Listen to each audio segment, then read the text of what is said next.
Hello दोस्तों, आप सभी का स्वागत है आपके अपने ही चैनल टीचिंग टूर पर। आज के इस वीडियो में हम पढ़ने वाले हैं व्यापार और भूमंडलीकरण के बारे में। इस चैप्टर को हम शुरू कर चुके थे और इस चैप्टर का ये सेकंड वीडियो लेक्चर है।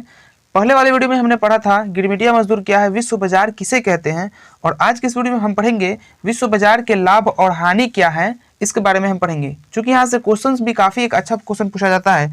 वो क्वेश्चन इस प्रकार से रहता है कि विश्व बाजार के लाभ और हानि के ऊपर टिप्पणी लिखें। ये क्वेश्चन आता है आपका बोर्ड एग्जाम में कि विश्व बाजार के लाभ और हानि के ऊपर टिप्पणी लिखे, जिसका आंसर 60 से 70 शब्दों के अंदर देना रहता है। तो अगर आप इस वीडियो को अच्छे तरीके से देखते हैं तो मुझे उम्मीद है कि इस क्वेश्चंस का आंसर आप बआसानी लिख सकते हैं। तो चलिए इस वीडियो को शुरू करते हैं। सबसे पहले आपको बताते हैं कि विश्व बाजार क्या है, ताकि एक कड़ी जुड़ जाए। तो विश्व बाजार हम उस तरह के बाजारों को कहेंगे जहाँ पर सभी वस्तु, विश्व की जितनी भी वस्तुएं हैं वो सारी वस्तुएं आम लोगों को खरीदने के लिए उपलब्ध हो। फिर से सुनिए, विश्व बाजार हम उस तरह के बाजार को कहेंगे जहां पर विश्व की सभी वस्तुएं आम लोगों को खरीदने के लिए मौजूद होती है, उसे हम विश्व बाजार कहते हैं। जैसे आपका गांव का अगर मार्केट है, उस मार्केट में विश्व की सभी वस्तुएं नहीं मिल रही हैं तो उसको हम विश्व बाजार नहीं कहेंगे। लेकिन उसी तरीका का अगर कोई मार्केट जहाँ पर विश्व की सभी वस्तुएं मौजूद हो तो उसे हम विश्व बाजार की दर्जा देते हैं, उसे विश्व बाजार कहते हैं। तो चलिए अब इसका लाभ और हानि देखते हैं। विश्व बाजार ने व्यापार और उद्योग को तीव्रता से बढ़ाया। व्यापार और उद्योग के विकास ने पूंजीपति, मजदूर और मजबूत मध्यम वर्ग, तीन शक्तिशाली सामाजिक वर्गों को जन्म दिया। देखिए, जो विश्व बाजार हुआ तो इसने व्यापार और उद्योग धंधे से थे, जो कल कारखाने के धंधे थे, उसको ये काफी तीव्रता से बढ़ावा दिया। और इसने तीन सामाजिक वर्गों को जो भी जन्म दिया, उसमें तीन सामाजिक वर्ग कौन कौन थे? व्यापार और उद्योग को इसने तीन एक वर्ग में बांट दिया। फर्स्ट था पूंजीपति वर्ग, सेकंड था मजदूर और मजबूत वर्ग, मजदूर वर्ग और मजबूत माध्यम वर्ग, तीन वर्गों का जन्म दिया। पूंजीपति वर्ग, मजदूर और मजबूत माध्यम वर्ग, तीन वर्गों का जन्म दिया था। आधुनिक बैंकिंग व्यवस्था का उदय और विकास इसी के बाद हुआ था। जो आधुनिक, अगर हम आज का जो बैंकिंग व्यवस्था देखते हैं तो इसका जो विकास हुआ वो विश्व बाजार आने के बाद ही हुआ था। भारत जैसे औपनिवेशिक देशों का सीमित मात्रा में ही सही औद्योगिकरण और आधुनिकीकरण विश्व बाजार के अवलोकन में ही हुआ। औपनिवेशिक देशों में रेल मार्ग, सड़क, बंदरगाह, खनन, बागवानी जैसे संरचनात्मक क्षेत्रों का विकास हुआ। कृषि उत्पादन के क्षेत्र में क्रांतिकारी परिवर्तन हुआ। कुछ नवीन फसलों का उत्पादन इसी का परिणाम था, जैसे तंबाकू, रबर, कॉफी, नील, गन्ना इत्यादि। कृषि के क्षेत्र में क्रांतिकारी परिवर्तन दक्षिण अमेरिका, जो स्पेन का उपनिवेश था, और मैक्सिको में हुआ था।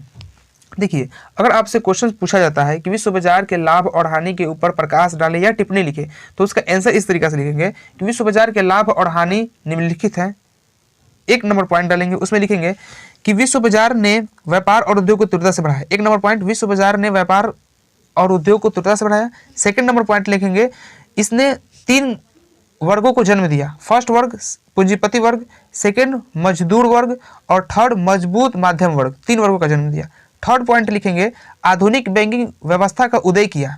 और चौथा नंबर पॉइंट लिखेंगे कि औपनिवेशिक देशों में रेल मार्ग, सड़क, बंदरगाह, खनन और बागवानी जैसे संरचनात्मक क्षेत्रों का विकास हुआ, या इन चीजों का विकास हुआ। पांचवा नंबर पॉइंट डालेंगे यहाँ से कि तंबाकू, रबर, कॉफी, नील, गन्ना इत्यादि की खेती संरचनात्मक रूप से होना शुरू हुई। और चौथा, पांच ही लिख देंगे, आराम से आपको नंबर मिल जाएगा। आगे देखते हैं। विश्व बाजार ने नवीन तकनीकों को सृजित किया। इस तकनीकों में रेलवे, वाष्प इंजन, भाप का जहाज, टेलीग्राफ, बड़े जलपोत महत्वपूर्ण रहा। इन तकनीकों ने विश्व बाजार और उसके लाभ को कई गुना बढ़ा दिया। जैसे 1820 से 1914 के बीच विश्व व्यापार में 25 से 40 गुना वृद्धि हो चुकी थी। इस संपूर्ण वैश्विक व्यापार का 60% हिस्सा कृषि उत्पादन, खनन और कपड़ा का था। शहरीकरण का वास्तविक और जनसंख्या में महत्वपूर्ण वृद्धि वैश्विक व्यापार का एक बड़ा लाभकारी परिणाम था। यानी कि जो विश्व बाजार जो अपने उरूज पर आया, एक बहुत विस्तृत रूप से फैला, उसमें कई चीज़ों का योगदान था। एक तो था उसमें रेलवे का, दूसरा था कि वाष्प इंजन का उसी वक्त आविष्कार हो चुका था। तो इन सभी ने मिलकर विश्व बाजार को काफ़ी आगे बढ़ाया था। अब यहाँ से देखते हैं कि विश्व बाजार की जो हानि हुआ वो क्या था। चूंकि लाभ का अगर क्वेश्चन आएगा तो उसमें हानि भी पूछता है, दोनों पूछता है मिलाकर। तो लाभ तो आपको बता दिए, 5 लाभ कौन कौन से थे। अब इस तरीके से हानि को भी देखते हैं कि हानि में कौन कौन सा आएगा। तो विश्व बाजार की हानि में देखते हैं। विश्व बाजार के फैलते स्वरूप ने यूरोपीय देशों में समानता के एक नए दौर को पैदा किया। लेकिन इस संपन्नता के पीछे का सच बहुत कड़वा था। यानी कि जो विश्व बाजार जब का विस्तार हुआ तो इसने कई चीज़ों को बढ़ावा दिया, लेकिन बढ़ावा आप याद रखिए कि कई भी चीज़ एक पॉजिटिव होता है तो एक निगेटिव, जहाँ पर सच है वहाँ पर झूठ है। तो जहाँ पर इसका लाभ हुआ था विश्व बाजार का, वहीं पर हानि भी हुआ था। तो वो हानि क्या था, वो यहाँ से देखिए, विश्व बाजार ने एशिया और अफ्रीका में उपनिवेशवाद और साम्राज्यवाद के एक नए युग को जन्म दिया। अगर यहाँ पे क्वेश्चन आपसे पूछा जाए कि विश्व बाजार के हानि क्या थे, तो फर्स्ट यहाँ से एक नंबर पॉइंट आप डाल सकते हैं कि विश्व बाजार ने एशिया और अफ्रीका में उपनिवेशवाद और साम्राज्यवाद के एक नए युग को जन्म दिया। एक नंबर पॉइंट हो गया। नेक्स्ट देखेंगे, साथ ही साथ भारत जैसे पुराने उपनिवेशों का शोषण और तीव्रता हुआ। यानी कि जो भारत में जो उपनिवेश स्थापित किए गए थे इंग्लैंड के माध्यम से, तो इनका शोषण बहुत ही तेजी से किया गया। उपनिवेशों की अपनी स्थानीय आत्मनिर्भर व्यवस्था, जिसका आधार कृषि और लघु उद्योग तथा कुटीर उद्योग था, नष्ट हो गया। यहाँ से एक और पॉइंट बना, दो पॉइंट यहाँ से बना सकते हैं। ये बता रहा है क्या कि जो जिस देश में उपनिवेश स्थापित किए गए थे, जैसे भारत खुद एक उपनिवेश था, किसका था, इंग्लैंड का था। तो भारत के अंदर जो भी कुटीर उद्योग थे या फिर जो भी लघु उद्योग थे, इन सभी उद्योगों का पतन हो गया। क्यों पतन हुआ? क्योंकि बाहर से सामान वहाँ किसी भी देश तक वो पहुंच जाता था और भारत के जो कुटीर उद्योग के माध्यम से जो सामान उत्पन्न होता था वो सामान कहीं और नहीं जा पाता था। तो ये सभी जो छोटे छोटे उद्योग धंधे थे, इसका पतन हो गया, यानी कि इनका बिखराव हो गया, इनका फैलाव रुक गया। तो ये 2 पॉइंट यहाँ से बना। इन स्थानीय उद्योगों को यूरोपीय देशों ने व्यवस्थित नीति के तहत नष्ट किया। एक खास नीति बनाई गई, एक खास षड्यंत्र रचा गया, जिसके माध्यम से जो छोटे मोटे किसान थे या फिर छोटा मोटा उद्योग था, उसको नष्ट कर दिया गया। क्योंकि इसी पर इनकी औद्योगिक क्रांति सफल हुई थी। जो औद्योगिक क्रांति जो हुआ था, जो मशीन के क्षेत्र में जो क्रांति हुई थी, तो आप देखे थे कि मशीन आने के बाद जो लोगों का जो कुटीर उद्योग था, उस कुटीर उद्योग का पतन हो चुका था। क्योंकि हाथ से जो सामान जो बुना जाता था वो उतनी गुणवत्ता नहीं होती थी जितनी गुणवत्ता मशीन की हुआ करती थी।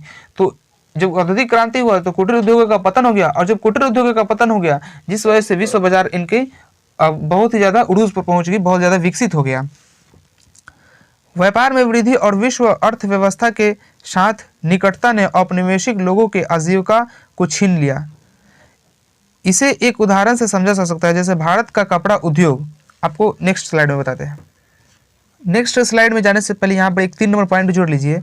वो पॉइंट ये जुड़िए कि व्यापार में वृद्धि और विश्व अर्थव्यवस्था के साथ निकटता ने औपनिवेशिक लोगों के आजीविका को छीन लिया। यानी कि जो इनकी मुख्य आजीविका थी, जो कृषि के ऊपर डिपेंड थे या फिर जो बुनकर थे, जो हाथों से बुना करते थे, उन लोगों का ये चीज़ों को छीन लिया। क्यों छीन लिया? विश्व बाजार के कारण छीन लिया। तो ये भी विश्व बाजार के एक हानि से ही हुआ था। क्या हानि हुआ? कि जो लघु उद्योग थे, इसका पतन हो गया, ये नष्ट हो गया। तो तीसरा पॉइंट आप यहाँ पे जोड़ लीजिए। नेक्स्ट में चलते हैं, नेक्स्ट स्लाइड में।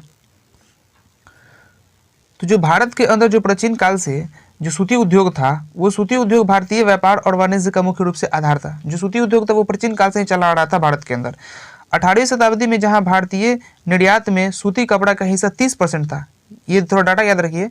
18वीं शताब्दी में यानी कि 18वीं ईस्वी में भारतीय में जो सूती उद्योग का जो निर्यात था वो 30% हुआ करता था। वही 1815 में घटकर 15% रह गया और 1870 आते आते केवल 30% ही वो हिस्सा रहा। यानी कि आप देख सकते हैं कितना ज्यादा घटा। ये घटा कि औद्योगिक क्रांति के कारण और विश्व बाजार के आने के कारण जो भारत के अंदर जो सूती कपड़ा का उद्योग था वो देखिए कितना घट गया। 18वीं शताब्दी में देखा गया 30% था, जब 15 साल बाद देखा गया तो 15% रह गया, और जब ये 70 साल बाद देखा गया तो वो 3% रह गया। यानी कि इतना ज़्यादा गिरावट आ गई सूती कपड़ा के अंदर। तो ये भी एक नुकसान ही हुआ था विश्व बाजार के आने के कारण, कि भारत जैसे औपनिवेशिक क्षेत्र जो देश थे उनके अंदर जो कुटीर उद्योग था वो उसका नष्ट होने लगा। इसके ठीक विपरीत कच्चे कपास का भारत से निर्यात 18वीं शताब्दी से 72 के बीच 5% से बढ़कर के 35% हो गया था। एक तरफ जो सूती कपड़े का निर्यात घट गया, वहीं जो कपास जो खपत किया जाता था वो भारत से जाता था, जो यहाँ से इंपोर्ट किया जाता था, वो 18वीं से 72 के बीच 5% से बढ़कर के 35% हो गया। तो आप ये जो बढ़ रहा था और इधर ये इसका मामला घट रहा था। नेक्स्ट देखिए, औपनिवेशिक देशों में विश्व बाजार ने अकाल, भूखमरी, गरीबी जैसे मानवीय संकटों को भी जन्म दिया। जैसे भारत में 1850 से 1920 के बीच कई बड़े अकाल पड़े जिसमें लाखों लोग मरे। तो यहाँ से एक और पॉइंट बना, वो पॉइंट बना क्या कि विश्व बाजार के कारण ही औपनिवेशिक देशों के अंदर भूखमरी और मानवीय संकट का जन्म हुआ या मानवीय संकट भी उत्पन्न हुए ये विश्व बाजार के कारण ही, जो 1850 से 1920 ईस्वी में भारत के अंदर कई लाखों लोग मर चुके थे। इस बाजार ने साम्राज्यवादी प्रतिस्पर्धा को यूरोपीय देशों के बीच पैदा किया, जिससे उग्र राष्ट्रवाद को जन्म मिला। तो यहाँ से एक और पॉइंट बना, 5 नंबर पॉइंट, वो ये बना कि इस बाजार ने, कौन बाजार, विश्व बाजार की बात हो रही है, कि विश्व बाजार ने साम्राज्यवादी प्रतिस्पर्धा को यूरोपीय देशों के बीच पैदा किया, जिससे उग्र राष्ट्रवाद को भी जन्म दिया। ये देखिए, ये साम्राज्यवाद क्या होता है इसको थोड़ा समझते हैं। देखिए, साम्राज्यवाद का मतलब ये होता है कि कोई एक देश है तो उस देश के अंदर सैनिकों के माध्यम से जब उस देश के ऊपर अपना अधिकार कर लिया जाता है तो उसको बोलते हैं साम्राज्यवाद। तो ये बात समझ में, साम्राज्यवाद किसको कहते हैं? साम्राज्यवाद, इसको शॉर्टकट में समझिए क्योंकि इसका परिभाषा बहुत ही ज़्यादा लंबा है। इसको आसानी से समझने के लिए यही समझा जा सकता है कि सैनिकों के माध्यम से किसी देश के ऊपर कब्जा कर लेना वही साम्राज्यवाद कहलाता है, प्रत्यक्ष रूप से अपनी कंट्रोल के अंदर कर लेना। ये मुख्य रूप से यूरोप और अफ्रीका के देशों के बीच में वहाँ पर हुआ करता था साम्राज्यवाद। तो इस साम्राज्यवाद को भी जन्म दिया था, ये बढ़ावा दिया था 5वीं शताब्दी में, और राष्ट्रवाद को भी, इसने उग्र राष्ट्रवाद को जन्म दिया था उनके खिलाफ। इन दोनों का विनाशकारी परिणाम प्रथम विश्व युद्ध के सामने आया। तो आप देख सकते हैं कि जो ये हुआ था विश्व बाजार, इसी के कारण ही कहीं ना कहीं जो फर्स्ट वर्ल्ड वॉर हुआ था वो इसी के कारण हुआ था। तो एक 6 पॉइंट भी यहाँ से बन गया आपका कि विश्व बाजार के कारण भी विनाशकारी प्रथम विश्व युद्ध सरमंजरियाम पर आया या फिर वो अपने उरूज पर हुआ। प्रथम विश्व युद्ध ने मानवीय सभ्यता को व्यापक स्तर पर प्रभावित किया। इसे विश्व के सामने एक ऐसा संकट पैदा हुआ जिसकी काल्पनिक विश्व में कोई नहीं कर सकता, जिसकी कल्पना विश्व में कोई नहीं कर सकता। इतना भयावह स्थिति हुआ था जब विश्व बाजार, जब वो प्रथम वर्ल्ड वॉर हुआ था। तो ये आपका यहाँ पर जो क्वेश्चंस बना था वो क्वेश्चन इस प्रकार से पूछेगा कि विश्व बाजार के लाभ और हानि के प्रकाश के ऊपर टिप्पणी लिखें। तो इस मैंने जो भी पॉइंट बताया उस सभी पॉइंट को आप लिख सकते हैं। एक बार फिर से हम शुरू से सभी पॉइंट को बता देते हैं क्वेश्चंस के माध्यम से, ताकि आपको अच्छी तरीके से एक बार क्लियर हो जाए। तो अगर आपसे क्वेश्चंस ये कहे कि विश्व बाजार के लाभ और हानि के ऊपर प्रकाश डालें, तो उसका आंसर आप इस प्रकार से लिखिएगा कि विश्व बाजार के लाभ और हानि इस प्रकार है। 1 नंबर पॉइंट डालिएगा, वहां पर लिखेगा विश्व बाजार का लाभ में लिखेगा कि विश्व बाजार ने व्यापार और उद्योग को तीव्रता से बढ़ावा दिया। सेकेंड नंबर पॉइंट डालिएगा कि इसने 3 वर्गों को, सामाजिक वर्गों को जन्म दिया। पहला पूंजीपति वर्ग, दूसरा मजदूर वर्ग और तीसरा मध्यम वर्ग। तीसरा नंबर पॉइंट लिखेगा कि आधुनिक बैंकिंग व्यवस्था का उदय हुआ। चौथा नंबर पॉइंट लिखेगा कि औपनिवेशिक देशों में रेल मार्ग, सड़क, बंदरगाह और खनन, बागवानी जैसे क्षेत्रों का विकास हुआ। और 5 नंबर पॉइंट लिखेगा तंबाकू, रबर, कॉफी, नील, गन्ना इत्यादि की कृषि के क्षेत्र में क्रांति हुआ, या इन चीज़ों का सफल रूप से कृषि करना शुरू किया गया। और हानि में क्या लिखेंगे वो भी आपको दिखा देते हैं। तो हानि में 1 नंबर पॉइंट डाल के वहां पर लिखेंगे कि विश्व बाजार ने एशिया और अफ्रीका में उपनिवेशवाद एवं साम्राज्यवाद के एक नए युग को जन्म दिया। अगर आप चाहें तो कॉपी में नोट कर लें इन सभी बातों को, तो आपको आंसर, क्वेश्चन लिख करके आंसर के साथ इस तरीके से आप नोट कर लें। तो 1 नंबर पॉइंट ये दीजिएगा। सेकेंड नंबर पॉइंट दीजिएगा कि उपनिवेशों की अपनी स्थानीय आत्मनिर्भर अर्थव्यवस्था जिसका आधार कृषि और लघु उद्योग तथा कुटीर उद्योग था वो नष्ट हो गया। और 3 नंबर पॉइंट लिखिए कि व्यापार में वृद्धि और विश्व अर्थव्यवस्था के साथ निकटता ने औपनिवेशिक लोगों के आजीविका को छीन लिया, यानी कि जो उनकी घर की अव्यवस्था थी, जो अपने देश की थी, उन लोगों को वो नष्ट कर दिया, छितर बितर कर दिया। और चौथा नंबर पॉइंट क्या लिखेंगे वो भी आपको बता दें। चौथा नंबर पॉइंट लिखेगा कि औपनिवेशिक देशों में विश्व बाजार के कारण अकाल और भूखमरी जैसे मानवीय संकट को भी इसने जन्म दिया। और 5 नंबर पॉइंट लिखेगा कि इस बाजार ने साम्राज्यवादी प्रतिस्पर्धा को यूरोपीय देशों के बीच पैदा किया। लिख सकते हैं, 5-5 पॉइंट दोनों में लिख देंगे, आपको काफ़ी अच्छा नंबर मिल जाएगा। और अगर आप एक और एक्स्ट्रा याद करना चाहते हैं तो ये 6ठा नंबर पॉइंट भी याद कर सकते हैं कि इसी विश्व बाजार के कारण ही जो प्रथम विश्व युद्ध हुआ था वो हुआ था। तो ये भी कहीं ना कहीं कारण था। तो ये आपका क्वेश्चन था। नेक्स्ट, जिसके अंदर हम पढ़ेंगे कि 2 महायुद्धों के बीच जो आर्थिक संकट आया था उसके बीच वो किस प्रकार से आया था, इसके बारे में नेक्स्ट वीडियो में हम चर्चा करेंगे। तब तक इस वीडियो को यहीं पर रखते हैं और आप पढ़ते रहिए और नोट्स बनाइए काफ़ी अच्छा से। मिलते हैं।